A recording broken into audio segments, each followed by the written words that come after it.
El sobre reposaba discretamente entre la carpeta de cuero pulido del menú del servicio de habitaciones y la carta de vinos, diseñada con buen gusto. Era un rectángulo blanco común y corriente, que sólo se distinguía por la delicada escritura de mis iniciales en una esquina.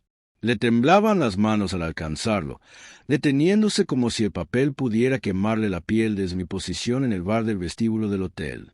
Acuné un vaso de whisky ámbar, cuyo contenido se desvanecía mientras observaba. Una leve sonrisa burlona se dibujó en mis labios, carente de calidez, sin llegar nunca a lo más profundo de mi corazón. En el instante en que su mirada se posó en el sobre, una silenciosa comprensión la invadió. Su mundo cuidadosamente construido estaba a punto de desmoronarse. Cada hilo tiraba según mi calculado diseño. Medio año antes, había estado completamente convencido de mi devoción por ella. Pasábamos nuestros domingos lánguidamente entrelazados en suaves sábanas, murmurando aspiraciones a un mañana compartido. Viajes espontáneos nos llevaban a lugares lejanos, persiguiendo la fiebre de los vuelos por capricho. Poseía un don excepcional para reavivar mi fe en un amor que había abandonado hacía mucho tiempo, uno que me veía por mí mismo, no por la fortuna que llevaba en mi nombre. Su persuasión era magistral, lo admito. Estuve peligrosamente cerca de ponerle un anillo. Sin embargo, una silenciosa inquietud comenzó a agitarse dentro de mí, sutil al principio, como la fina fractura de un cristal. Las señales fueron discretas al principio. Su teléfono zumbaba con notificaciones persistentes cada vez que se retiraba al baño. La cerradura se cerraba de golpe tras ella. Los cajones de mi propia casa, antes un tarro, ahora estaban cerrados con llaves desconocidas. Sus palabras cambiaron. Dejó de hablar de nosotros y comenzó a centrarse solo en mí. Descarté estos cambios, ya que el amor a menudo nubla el juicio. Pero entonces llegó la revelación que lo cambió todo. Un teléfono oculto, enterrado en el forro interior de su bolso de viaje. Su pantalla brillaba a las 3 de la mañana con un mensaje que no era para mí. Vuelo a Nassau reservado. Él no se ha enterado. Tengo muchas ganas de verte. Ese momento apagó la calidez de mi universo. No irrumpí en la habitación ni exigí explicaciones. En cambio, le di un tierno beso a la frente, le susurré mi cariño y le comenté sobre cómo preparar mi respuesta. Contacté a mi abogado y le pedí que transfiriera la propiedad de nuestra villa bohemia a una entidad privada bajo mi control exclusivo. Discretamente corté nuestras cuentas financieras compartidas, asegurándome de que sus tarjetas de crédito fallaran en cuanto pusiéramos un pie en la isla. Con un toque de ironía, doné las millas que había acumulado a una organización benéfica que apoya a las víctimas del engaño. Un gesto apropiado, reflexiono. Sin embargo, la verdadera brillantez de mi plan residía en algo que ella jamás pudo prever. Localicé a su amante clandestino, Isen Calvel, un agente inmobiliario con esposa y 2 hijos pequeños. La intimidé. Fue demasiado directo, demasiado predecible.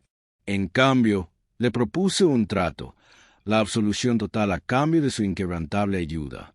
Se derrumbó bajo el peso de su propia culpa, entregando una prueba irrefutable. Mensajes de texto, grabaciones de audio, incluso fotografías incriminatorias.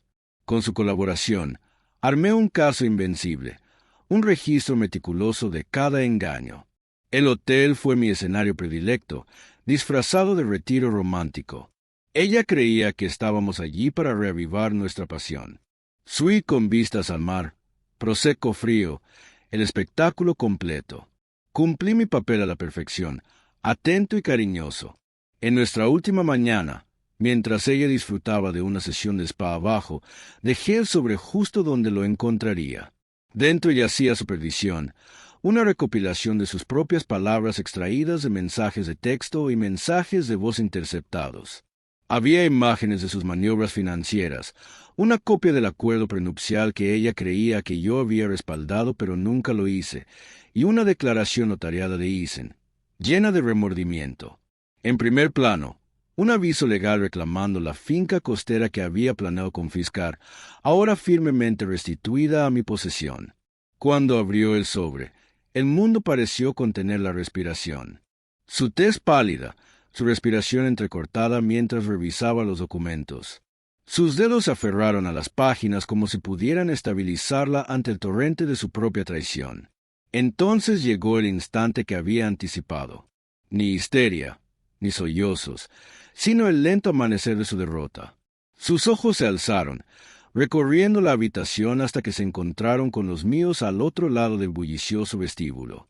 Levanté mi copa en un saludo silencioso. No lloró. Esa no era su naturaleza. En cambio, se puso de pie, agarrando su bata de seda como si pudiera preservar su orgullo. Sus pasos vacilaron, socavando el aplomo que luchaba por mantener. Una sábana se le escapó de las manos, cayendo al suelo, sin que Botones la viera, quien la rodó como si fuera simple basura. Pasó junto a mi mesa sin siquiera mirarme, su silencio resonando más fuerte que cualquier arrebato.